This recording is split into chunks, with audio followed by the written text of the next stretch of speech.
ও মুরব্বী বাবাজিরা, মাঝে মধ্যে দেখবেন আপনাদের রাতের বেলায় ঘুম ভেঙে যায়, রাতের বেলায় ঘুম ভেঙে যায়। আমার তো মনে হয় ঘুম ভেঙে যায় আপনার রাগ হওয়ার কোনো কারণ নাই, আপনার মনের মধ্যে খুব আসার কোনো কারণ নাই। কারণ আমার তো মনে হয় রাতের গভীরে ঘুম ভেঙে যায় মানে আমার মহান আল্লাহ, আমার মহান রব যেন আপনার সাথে প্রেম করতে চায়।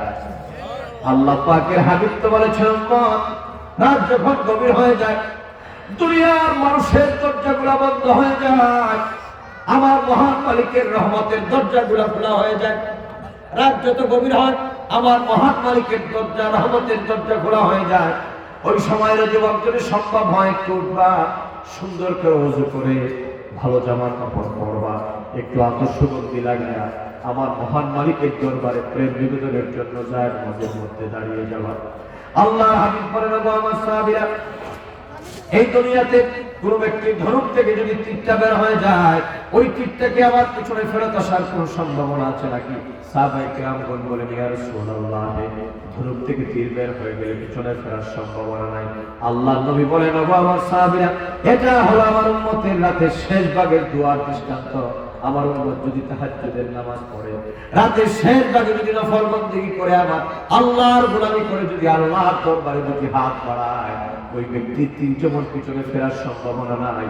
রাতের শেষ ভাগের মুনাজাত বা আমার উম্মতের মুনাজাত আল্লাহর দরবার থেকে খালি ফেরার সম্ভাবনা নাই। এজন্য আমার যুবকেরা, শেষ কথা বলে গেলাম, এই কথাটুকু হৃদয়ের মধ্যে গেঁথে রাখবেন। জীবনে যদি সম্মান চান, জীবনে যদি মর্যাদা চান, জীবনে যদি মাথা উঁচু করে বাঁচতে চান, গোপনে গোপনে আমার মহান আল্লাহ, আমার মহান মালিকের সাথে প্রেম নিবেদন করুন। আল্লাহর সাথে আপনার সম্পর্ক যত গভীর হবে, আমার দয়াল নবীর সাথে আপনার সম্পর্ক যত গভীর হবে।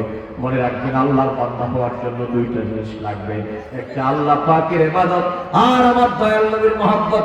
এই জন্য যুবক, যে সমস্ত মোল্লা মৌলবীরা বেদাত বলে, যে সমস্ত মৌলবীরা বেদাত বলে, বলবেন হুজুর থাকেন আপনার বেদাত নিয়ে, আমরা আছি আল্লাহ এবং রাসূলের প্রেম প্রীতি মহব্বত নিয়ে। কথা বলেন ঠিক কিনা?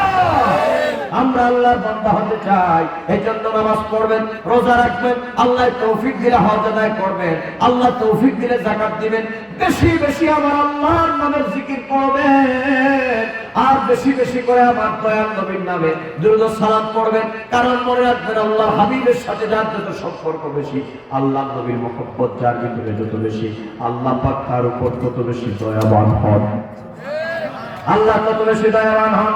এই জন্য আল্লাহ দয়া পাওয়ার জন্য আমাদেরকে আল্লাহ নবীর মহব্বত লাগবে, আমার নবীর দুরূদ ও সালাম লাগবে। অতএব আল্লাহ পাক যেন আমাদেরকে আল্লাহর ইবাদত, নবীর মহব্বতের মাধ্যমে শবে বরাতের ইবাদত করার তৌফিক দান করেন।